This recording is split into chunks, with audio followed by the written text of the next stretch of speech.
Sneha Anne Philip was the embodiment of why America is such a marvelous melting pot that brings the world together. Born in India, she immigrated to the U.S. as a young child. Sneha would go on to be the kind of young adult that every parent wants their daughter to be. She was just brilliant. She did so well in school that she got into Johns Hopkins University, and after she graduated in '91, she went on to intern at Chicago Medical School in '95, fully on her way to become a doctor. This is also where Sneha would meet her future husband Ron Lieberman. They got married, both graduated in 1999, and went off to New York, where they were both interning at separate hospitals. Ron and Sneha were living the kind of life that everyone dreams of, young, good-looking. They traveled out of the country regularly, and they were both going to be awesome rock star doctors. What more could you want out of life? Their apartment was located in Battery City Park, chosen specifically because it was close to Sneha's brother, whom she was very close with, and because it was a few minutes from the hospital she worked at, Cabrini Medical Center. It also just happened to be a few blocks from the World Trade Center. In 2001, the cracks began to show for Sneha. While she had been a very promising employee for the past 2 years, with no disciplinary issues and seemingly a great deal of passion for the job, suddenly she became unfocused. Her superiors battled with her, constantly coming in late. She failed to prepare her notes, patients, and schedule for the day, causing her to flounder and make mistakes that put her patients' lives in danger. But when she came into work intoxicated, that was the last straw. The hospital let her know that they wouldn't be renewing her contract for the next year. That's the official statement from the hospital anyway. Ron has always maintained that Sneha was targeted by the hospital because she was planning on spilling the beans on their open racial bias and the sexual misconduct that she had to fight through every day at work. It all came to a head when Sneha was out with coworkers and another intern inappropriately touched her. She punched him in the face and stormed off to the coworker's apartment to tell his wife about what he had done. Only police showed up and arrested Sneha for trespassing, and the charge led to her being fired outright. Had the hospital just not renewed her contract, finding a new job to finish her internship wouldn't have been an issue, but this complicated her future employment exponentially.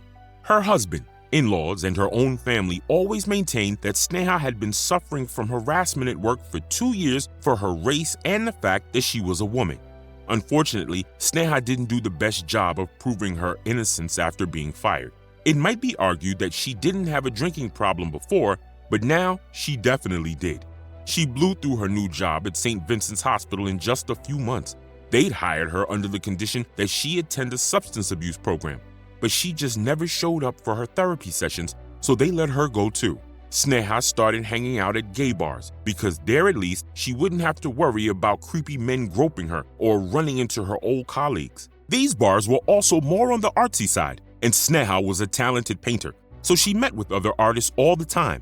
It was a scene that both she and Ron were familiar with, since he was a musician himself and joined in on the painting parties and jam sessions as well. Ron insisted that Sneha was not gay or bisexual. Her choice of visiting these bars stemmed from the trauma that she endured at the hands of her previous colleagues and the long-standing social engagement that she had with local artists. But Sneha was known to spend the night with women she just met, only to never see them again, though none have come forward to admit on record that they ever had any fleeting relationships with her, except for one claim that came from Sneha's own brother. No official reports were ever filed, but allegedly the two of them got into a very heated argument a week before her disappearance after he'd caught his fiancée in bed with Sneha, his own sister. This account came from one of the detectives on Sneha's case, Richard Stark, but the family denies this vehemently. I find it highly unlikely that the person investigating a missing persons case would come out with such a wild claim unless there was some basis of truth to it. It's also very possible that Sneha's deeply traditional family wouldn't want this kind of information to get out to protect her reputation,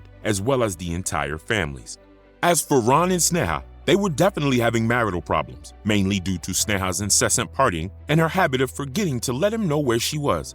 So to think that she'd cheat on him after spending the majority of the week out partying, excessively drinking, and going home with the women from these bars, let's just say that it's not a leap of logic to think that Sneha was obviously spiraling and making uncharacteristically rash decisions, regardless of whether or not the incident with her and her brother's fiancé is true or not. Sneha was clearly not in a good place, and everyone around her was having trouble keeping up with her most of the time.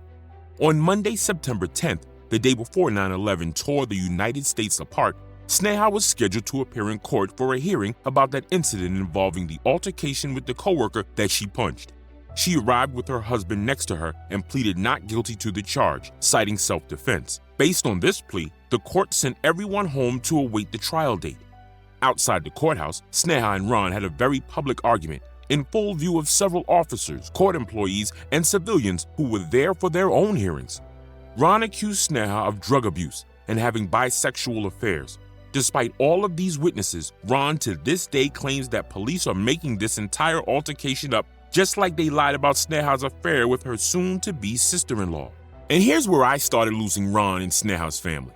We now have two separate claims made by police, the second of which were witnessed by officers that had no connection to the case at all, not to mention her three separate work-related conflicts directly tied to her increasingly reckless behavior and a string of rumors running around the crowd she partied with. If this is the case, that Sneha's deeply traditional loved ones want to protect her reputation and that they're actively spinning a false narrative, then that's incredibly foolish of them if they ever want her to be found. Because no matter how uncomfortable the truth is, the entire truth needs to be revealed and investigated if anyone's going to get to the bottom of this.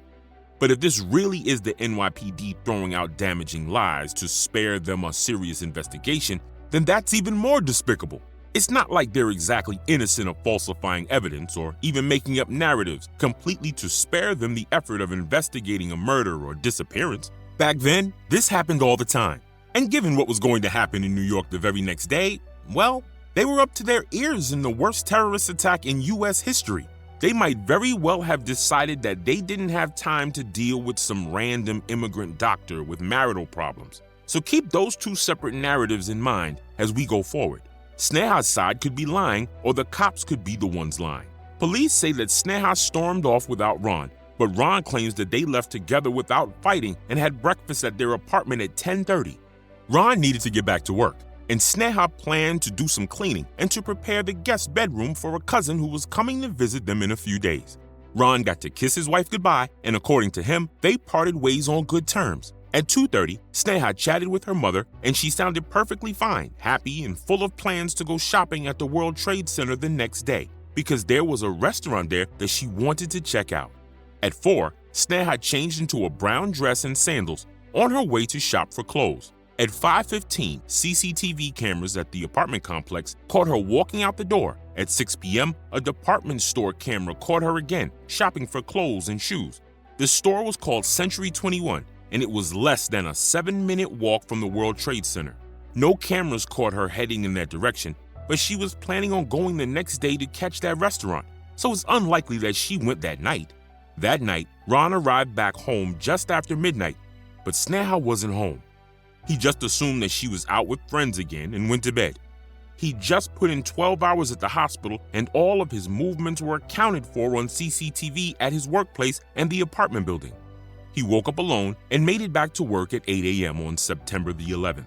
And as you all know, at 8:47 a.m., the world exploded. The South Tower of the World Trade Center toppled into itself, followed shortly after by the North Tower.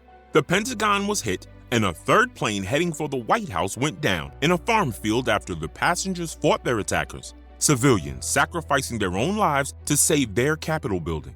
And Sneha was somewhere in the middle of it all.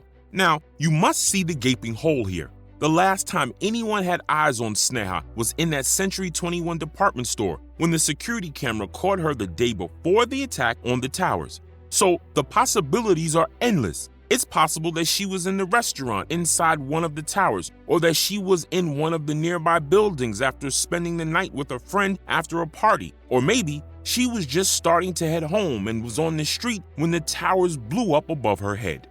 Ron was in a panic. Sneha didn't have a cell phone, and she wasn't picking up the landline in their apartment. His hospital, as well as every other one in the city, was being flooded with dead and wounded victims coming in and out. Every doctor, nurse, paramedic, fireman, and any other emergency response worker, active, retired, or in training, were on the front lines. Ron managed to catch a ride with an ambulance at 3 that afternoon because only emergency vehicles were allowed into the area. He wasn't even allowed to get to his own house because it was only 2 blocks away from the attack, and he had no idea if their apartment building was even still standing. If Ron weren't a doctor, he wouldn't have been able to get through. But his medical ID got him in, and he walked through ash and dust so thick that it blocked out the light, crawled over rubble and sidestepped burnt-up cars to make it back home. Even the apartment complex was shut tight, with no electricity. The doors couldn't open. Luckily, Ron communicated with neighbors through windows, and they checked the apartment for Sneha, but she wasn't there. And the next day, when Ron finally got inside, he found only their 2 cats inside. No one had checked the answering machine, so she'd never been home at all. He reported her as missing on the 12th, while the NYPD, military, and every service the United States had to offer were looking for more than 9,000 people who were reported missing. Now, Sneha's loved ones had a predicament. They knew she could have gone missing the day before or on the day of the attack. With everything going on, there was no way to build a timeline and no one to spare to look into her case. Her name was just added to the growing pile of missing persons and forgotten about while the nation picked up the pieces. She might have been kidnapped and wasn't even in the area at all anymore. She might have rushed in to help the wounded and gotten injured when the second tower went down. Or she could have been inside the tower as it got hit. There was no way to tell. In order to get attention for his missing wife, Ron and Sneha's brother lied to reporters, hoping that they'd show as much of her picture along with the other missing as possible. They told them that Sneha was on the phone with her brother when the towers were hit and that she went in to help the injured. Look, I get why they told the lie. Really, I do. Sneha was missing and they wanted as many eyes on her case as possible under impossible circumstances. But this further puts the family's credibility into question. At least their lies shook something loose. An employee at Century 21 remembered Sneha from the day before and called Ron to report it. According to this woman, Sneha wasn't alone. She'd come into the clothes department alone. But when she went over to the shoe department, she'd come in with a petite woman, possibly of Indian descent, and bought 3 pairs of shoes. Ron hired a PI to help because police were clearly not getting to Sneha's case. And who could blame them? New York, and the entire country for that matter, was in absolute chaos at that moment. The PI checked footage from every ferry, toll booth, and exit from the general area and the city, but found nothing. He did, however, run across a phone call made from the couple's apartment to Ron's phone on the 11th at 4 a.m. in the morning, but Ron was asleep in his apartment without Sneha at that time. No one's ever been able to explain this call. Then, he found security footage from the building dating to the 11th at 8:45 a.m., just minutes before the first tower got hit. The quality of the footage was too poor to make a positive identification, but a woman in a brown dress entered the apartment building that matched Sneha's general size, weight, coloring, and hairstyle. She was not carrying any shopping bags, and if you remember, Sneha had bought clothes and shoes the day before. So where were they? The woman came in, waited at the elevator for a minute or two, and then turned around and headed back outside without ever going up. Police and Sneha's family all believed that this was Sneha and that she heard the commotion outside while waiting for the elevator, causing her to go out to look. And that's when she attempted to assist the wounded and injured. I mean, she was a doctor after all. That she somehow got caught in the middle of a falling building. 40% of all the victims of 9/11 were never identified. The destruction was so immense that many were practically pulverized under rubble falling on top of them from 110 floors up. So not identifying her by the pile of unidentified remains that were recovered is entirely plausible. And personally, I agree with the family and the police's theories. But many others don't agree with this at all. The surveillance in the apartment building was never released, and since the woman did not have any shopping bags with her, people believe that it could have been someone else. Their suspicions were also raised because of the witness report that put Sneha with another woman at the shoe store. But again, we have no video to confirm that, nor has anyone come forward to admit that it was them. So let's start with the theories. Naturally, people believe that Sneha used the chaos of 9/11 to her advantage and disappeared voluntarily because her mental state was much more fractured than anyone realized. Or that Ron killed her and the coincidence of the Twin Towers just happened to come at the perfect time for him. I doubt that any of these theories have any validity. If Ron and Sneha were in that building at the same time, police would have noticed it on the CCTV and he wouldn't have tried so hard to find her and to bring attention to her case. Because he certainly did try. He even advocated for years to have her listed as one of the heroes that died trying to save people on that terrible day. and those in charge of making that decision looked into the case too. Personally, I wouldn't have risked having extra eyes on the case if I were him. As for making a new life, I don't buy that either. Sneha wasn't in a great place, that's true, but she was more adamant about living her new life in spite of the criticism than anything else. She stayed out late and partied, but she'd never tried to run. No signs of wanting to end her own life, and she'd made plans for the next day. Those aren't the actions of someone who wants to disappear.